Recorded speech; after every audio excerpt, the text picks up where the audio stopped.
सिवान गढ़ रहा है और वहां पे अच्छा खासा उनका वोट बैंक है और वही कह सकते हैं उसी के बलबूते पर हिना शाह जो है निर्दलीय चुनाव लड़ रही है। वो जानती हैं इस बार भी कि कहीं ना कहीं मैं आरजेडी के टिकट पर नहीं भी लड़ूंगी तो शहाबुद्दीन की इतनी पहचान है कि सिवान में वो अकेले अपने दम पर तरीके से हिना शाह के परिवार का या उनके पति का जो आरजेडी के साथ एक स्पेशल कनेक्शन रहा है, मुझे लगता है ये एक कारण भी हो सकता है कि आने वाले समय में वो आरजेडी का बीजेपी के टिकट को ठुकराया। बीजेपी के टिकट को ठुकराने वाला जो पवन सिंह का फैसला था, उसके चलते पवन सिंह और ज्यादा सुर्खियों में आए हैं। वहीं उनका राजनीतिक आधार देखेंगे, कुछ राजनीतिक आधार नहीं है, महज भोजपुरी कलाकार है और एक कलाकार को कितना यहाँ पर वोट मिलता है आप अंदाजा देखिए। आप इस चीज का अंदाजा से लगाइए कि भारतीय जनता पार्टी शायद इन आम चुनावों में भी कलाकारों को सबसे ज्यादा टिकट देने वाली पार्टियों में। नमस्कार, मैं नाज़मीन खान और आप देख रहे हैं SPN 9 न्यूज। लोकसभा चुनाव के चौथे चरण के मतदान की प्रक्रिया समाप्त हो चुकी है। अब अगले चरणों को लेकर सत्ता और विपक्ष की पार्टियां तैयार हो चुकी हैं। कहीं नामांकन की प्रक्रिया देखने को मिल रही है, कहीं रैलियों का दौर चलता हुआ दिखाई दे रहा है। लेकिन अगर हम बिहार की बात करें तो बिहार में लोकसभा सीटों को लेकर पेच फंसता हुआ कई बार नजर आया है। बिहार की कई ऐसी सीटें नजर आई जहां एनडीए कहीं ना कहीं सीधे तौर पर मुंह की खाता हुआ दिखाई दिया है। जैसे कि मुंगेर लोकसभा सीट की बात करें तो अनीता देवी कई बड़े गंभीर आरोप ललन सिंह और जेडीयू पार्टी के कार्यकर्ताओं पर लगाती हुई नजर आई है। लेकिन अगले चरणों की बात करें तो निर्दलीय प्रत्याशी कहीं ना कहीं दम भरते हुए दिखाई दे रहे हैं। निर्दलीय प्रत्याशी पार्टियों के प्रत्याशियों पर भारी पड़ते हुए दिखाई दे रहे हैं। जैसे कि सिवान की बात करें तो सिवान से लोकसभा चुनाव के लिए तैयार निर्दलीय हिना शाह नजर आ रही हैं। तो वहीं काराकाट से बात करें तो पवन सिंह जो भारतीय जनता पार्टी के आसनसोल टिकट को कहीं ना कहीं मना करते हुए नजर आए थे। पश्चिम बंगाल से आसनसोल का टिकट दिया गया था पवन सिंह को, लेकिन पवन सिंह ने जिद ठान ली थी कि बिहार से चुनाव लड़ेंगे, बिहार की आरा सीट उन्हें चाहिए। लेकिन भारतीय जनता पार्टी की तरफ से नहीं मिलती है तो निर्दलीय चुनावी मैदान में उतर जाते हैं काराकाट सीट से, जहां पर राष्ट्रीय लोक मोर्चा की बात करें उपेंद्र कुशवाहा उन्हें टक्कर देते हुए नजर आएंगे, जो दावा करते हैं कि कोई भी टक्कर नहीं है। लेकिन पावर स्टार पवन सिंह दावा कर रहे हैं कि इस बार निर्दलीय चुनाव जीतते हुए दिखाई देंगे। वहीं तीसरी तरफ बात करें तो पूर्णिया सीट पर लोकसभा चुनाव हो चुके हैं और वहां पर पप्पू यादव जीत का दावा करते हुए नजर आए। लेकिन ये तीनों निर्दलीय प्रत्याशी क्या एक साथ भी नजर आ सकते हैं? क्या अब हिना शाह के समर्थन में पप्पू यादव तो अपनी मौजूदगी पेश कर रहे हैं, क्या पवन सिंह भी कहीं ना कहीं हिना शाह को या हिना शाह पवन सिंह को समर्थन देती हुई नजर आएगी? क्योंकि निर्दलीय है और निर्दलीय को जिताने के लिए कहीं ना कहीं मैदान में उतरते हुए भी नजर आए। इससे जुड़े तमाम सवाल बनते। सिराज मेरे साथ मौजूद है। सिराज, क्या लगता है? हिना शाह की बात करेंगे, सिवान से मैदान में जीत का दावा करती हैं, कहती हैं कि अपने पति के बलबूते पर कहीं ना कहीं चुनाव जीतेंगी और जेडीयू और आरजेडी के प्रत्याशी को हराते हुए नजर आएंगे। क्या लगता है सिवान में क्या माहौल नजर आता है? जी देखिए, अगर हम देखें अभी का जो चुनाव है वो कहीं ना कहीं हिना साहब के पक्ष में जा रहा है, क्योंकि जिस तरीके से वो आरजेडी के टिकट पर कई बार चुनाव लड़ी लेकिन उनको हार का सामना करना पड़ा। और जब शहाबुद्दीन जो है वहाँ से सांसदी का चुनाव जीते थे उस वक्त उनके साथ राजपूत जो वोट बैंक था उनके साथ था, जो ठाकुर वोट बैंक था उनके साथ था। लेकिन शहाबुद्दीन के इंतकाल के बाद से जब उनकी पत्नी को टिकट मिला उस समय देखें तो कहीं ना कहीं वो जो वोट बैंक था वो खिसकता हुआ नजर आया। अब जिस तरीके से उन्होंने आरजेडी से पल्ला झाड़ा है उसके बाद से लगातार ये देखा जा रहा है कि हर जाति धर्म से लोग जो है उनके पक्ष में बोलते हुए नजर आ रहे हैं और कहीं ना कहीं उनका साथ देते हुए नजर आ रहे हैं। और जो सिवान का माहौल है मुझे लगता है कि अभी जो समीकरण है वो पूरी तरीके से बदलते हुए नजर आ रहे हैं। आरजेडी ने भले ही यहाँ से एक बड़े चेहरे को मौका दिया है अवध बिहारी चौधरी को, लेकिन मुझे लगता है इसका कुछ खास फर्क पड़ने वाला नहीं है, क्योंकि शहाबुद्दीन का सिवान गढ़ रहा है और वहां पे अच्छा खासा उनका वोट बैंक है और वही कह सकते हैं उसी के बलबूते पर हिना शाह जो है निर्दलीय चुनाव लड़ रही है। वो जानती हैं इस बार भी कि कहीं ना कहीं मैं आरजेडी के टिकट पर नहीं भी लड़ूंगी तो शहाबुद्दीन की इतनी पहचान है कि सिवान में वो अकेले अपने दम पर चुनाव जीत सकती हैं। लेकिन यहाँ पर एक और सवाल बनता है, चर्चाएं चल रही थी कि हिना शाह आरजेडी की तरफ अपना रुख कर सकती हैं।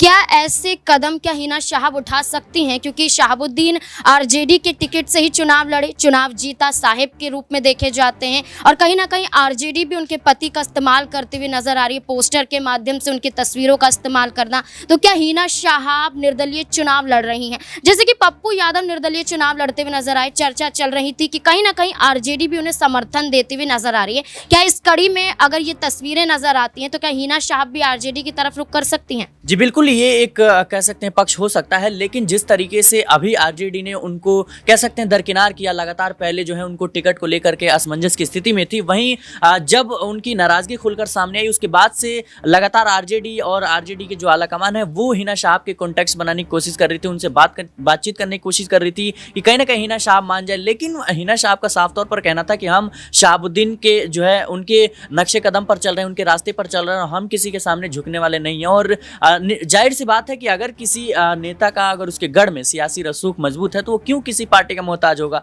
ये कहीं ना कहीं एक पक्ष हो सकता है। लेकिन निश्चित तौर पर जिस तरीके से हिना शाहाब के परिवार का या उनकी पति का जो आरजेडी के साथ एक स्पेशल कनेक्शन रहा है, मुझे लगता है ये एक कारण भी हो सकता है कि आने वाले समय में वो आरजेडी का रुख कर दें। देखिए बिल्कुल, यहाँ पर कुछ भी नहीं कहा जा सकता है क्योंकि जैसे कि चर्चाएं यहाँ पर होती हुई नजर आती हैं तो हिना शाहाब ये कदम भी उठा सकती है। लेकिन हिना शाहाब के समर्थन में जहाँ सिवान की जनता देखने को मिल रही है, तो वहीं दूसरी तरफ काराकाट में भी पावर स्टार पवन सिंह के समर्थन में उनका परिवार, उनकी पत्नी और यहाँ तक कि काराकाट की जनता भी यही दावा कर रही है कि पवन सिंह का दबदबा है। और वहीं दूसरी तरफ बात करें पप्पू यादव की, तो पप्पू यादव भी खुले तौर पर कहते हुए नजर आते हैं कि अगर पवन सिंह का भारतीय जनता पार्टी के तहत पूरी तरह से मोह भंग हो जाता है तो मैं यहाँ पर समर्थन देने के लिए भी तैयार हूँ। तमाम और सवाल यहाँ पर बनते हुए नजर आते हैं। मेरे यहाँ सहयोगी राकेश मौजूद हैं। राकेश, क्या लगता है कि क्या पवन सिंह को पप्पू यादव समर्थन देते हुए नजर आएंगे? क्या पवन सिंह का बिल्कुल भारतीय जनता पार्टी की तरफ से मोह भंग हो चुका है? देखिए, पवन सिंह की अगर बात करें तो देखिए जिस तरीके से पवन सिंह को पहले आसनसोल से टिकट दिया जाता है, लेकिन वो लड़ना चाहते थे बिहार से। वो कहते थे कि मैं बिहार का लाल हूँ, मैं बिहार से लड़ना चाहता हूँ, लेकिन जो पार्टी है वो मुझे बिहार से टिकट नहीं दे रही है। ऐसे में वो निर्दलीय चुनाव लड़ने का फैसला करते हैं। तो अब ये देखिए कि यहाँ पर पवन सिंह जब ये कहते हैं कि बीच सभा में कि मैं मेरी जो माँ है उन्होंने तिलक लगाकर मुझे बाहर भेजा है, तो ऐसे में मैं पीछे नहीं हट सकता। तो जाहिर सी बात है पवन सिंह अब पीछे हटने वाले नहीं हैं और काराकाट से ही वो चुनाव लड़ना तय है। और इसके साथ ही अगर बिहार में और निर्दलियों की मजबूती की बात करें तो बिहार के अंदर आप देखिए कि जो निर्दलीय उम्मीदवार इस बार वो काफ़ी ज़्यादा अपना दमखम दिखाते नजर आए हैं। चाहे वो पवन सिंह को लेकर के आपने देखा होगा भारी जनसभा होती है और उनके जो समर्थक है वो लाखों की संख्या में हैं। और इसके साथ ही यहाँ पर पप्पू यादव की बात कर ली जाए, हिना साहब की बात कर ली जाए, तो जो इस बार जो बिहार की राजनीति में जो निर्दलियों का जो समीकरण है जो बैठ रहा है हिसाब किताब, तो वो काफ़ी अच्छा है। बिल्कुल, यहाँ पर जो समीकरण बैठता हुआ नजर आ रहा है तो वो कहीं ना कहीं पवन सिंह के समर्थन में है। लेकिन सवाल ये भी बनता है, जहन में एक सवाल उठता है कि क्या पवन सिंह निर्दलीय हैं, पप्पू यादव भी निर्दलीय चुनाव लड़ते हुए नजर आए, हिना शाहाब भी निर्दलीय चुनाव लड़ रही हैं। अगर कहीं ना कहीं ये तीनों ही प्रत्याशी जीत की कगार पर पहुंच जाते हैं तो क्या इसका फायदा आरजेडी उठाती हुई नजर आएगी? क्या इसी इंतजार में लालू प्रसाद यादव बैठे हैं कि निर्दलीय चुनाव अगर ये जीतते हैं तो अपनी पार्टी की तरफ इनका रुख करवाते हुए नजर आएंगे? क्योंकि बिहार में 2025 में विधानसभा चुनाव भी है। यहाँ पर अक्षय मेरे साथ मौजूद हैं। अक्षय, क्या लगता है आपको कि जैसे कि पवन सिंह निर्दलीय चुनाव लड़ रहे हैं, पप्पू यादव ने भी चुनाव लड़ा, हिना शाहाब भी निर्दलीय चुनाव लड़ रही हैं, कहीं ना कहीं बड़े चेहरे माने जाते हैं लेकिन मजबूरन वो निर्दलीय चुनाव लड़ रहे हैं, अगर जीत जाते हैं तीनों अपनी अपनी सीटों पर, क्या लगता है कि क्या साधने की कोशिश करेंगी पार्टियां उन्हें? देखिए, अगर जीत जाते हैं तो निश्चित तौर पर साधने की कोशिश यहाँ पार्टियां करेंगी। लेकिन जो ये अगर है, ये अगर सबसे ज्यादा यहाँ आ रहा है रोहिणी, माफ कीजिएगा, यहाँ पर सबसे ज्यादा आ रहा है हिना शाहाब और इसके अलावा पवन सिंह पर। आप अगर यहाँ पर गौर करेंगे पप्पू यादव का जो राजनीतिक करियर है, थोड़ी सी अगर उस पर नजर यहाँ डालेंगे तुरंत ही यहाँ पता लग जाएगा कि पप्पू यादव से मजबूत ना ही संतोष कुशवाहा पुणे में है और ना ही बीमा भारती है। लेकिन हिना शाहाब सीवान में कितनी है इसका अंदाजा इस चीज से लगाइए कि जब हिना शाहाब यहाँ चुनावी मैदान में आरजेडी के टिकट पर उतरी, जब उनके पति सैयद शहाबुद्दीन भी जिंदा थे, कहीं ना कहीं एक जुट हुआ वोट बैंक था, वो भी इतनी बड़ी संख्या में एकजुट नहीं हो पाया कि हिना शाहाब को सदन पहुंचा सके। अब अगर आप यहाँ हिना शाहाब पर गौर करेंगे तो हिना शाहाब के पास केवल और केवल सैयद शहाबुद्दीन का वोट बैंक है और उसके अलावा जो कुछ उन्होंने चुनाव प्रचार प्रसार करके अपने पक्ष में समर्थन में वोट बैंक जुटा पाया हो वो है। जबकि यहाँ पर अब हिना शाहाब मुख्य जो नजर आ रही है वो राजद के वोट बैंक में सीनमारी करने वाली नजर है। यानी कुल मिलाकर के कि हिना साहब की जीत की संभावना उतनी नहीं है जितनी पूर्णिया में पप्पू यादव की जीत की संभावना है। वहीं पवन सिंह पर देखेंगे, पवन सिंह का कोई राजनीतिक आधार नहीं है, केवल पहचान इतनी मिली है कि जो उन्होंने बीजेपी के टिकट को ठुकराया, बीजेपी के टिकट को ठुकराने वाला जो पवन सिंह का फैसला था, उसके चलते पवन सिंह और ज्यादा सुर्खियों में आए हैं। वहीं उनका राजनीतिक आधार देखेंगे, कुछ राजनीतिक आधार नहीं है, महज भोजपुरी कलाकार है। और एक कलाकार को कितना यहाँ पर वोट मिलता है, आप अंदाजा देखिए। आप इस चीज का अंदाजा से लगाइए कि भारतीय जनता पार्टी शायद इन आम चुनावों में भी कलाकारों को सबसे ज्यादा टिकट देने वाली पार्टियों में से एक होगी, या कहें कि विपक्षी दलों इंडिया गठबंधन की भी कोई ही पार्टी ऐसी होगी जितने इतने कलाकारों को टिकट दिया हो। ऐसे में बीजेपी सबसे आगे आती है। अब देखिए, बीजेपी ने जितने कलाकारों को टिकट दिया है या बीते 10 सालों में दिया है, चाहे 14 के चुनाव हो चाहे 19 के चुनाव हो, उन कलाकारों को, चाहे वो बॉलीवुड से या कहीं किसी भी क्षेत्र से आने वाले हो, उन क्षेत्रों में टिकट दिया है जहां बीजेपी मजबूत है। आप दिल्ली का उदाहरण लेंगे, पूर्वी दिल्ली में गौतम गंभीर को जब चुनावी मैदान में 2019 में उतारा तो गौतम गंभीर का कोई ना ही जनाधार चुनावी था यहाँ और ना ही आज भी है, लेकिन पूर्वी दिल्ली में भारतीय जनता पार्टी का बेहद मजबूत जनाधार था, वो गंभीर को मिला। अब पवन सिंह का क्या जनाधार है? पवन सिंह के कितने ऐसे यहाँ पर काराकाट के मतदाता होंगे जो पवन सिंह को केवल टीवी पे देखने के बाद अब यहाँ पर अपना सांसद चुनने के लिए पहल करेंगे? तो कुल मिलाकर के तीनों जो निर्दलीय है, अगर जीत जाते हैं तो निश्चित तौर पर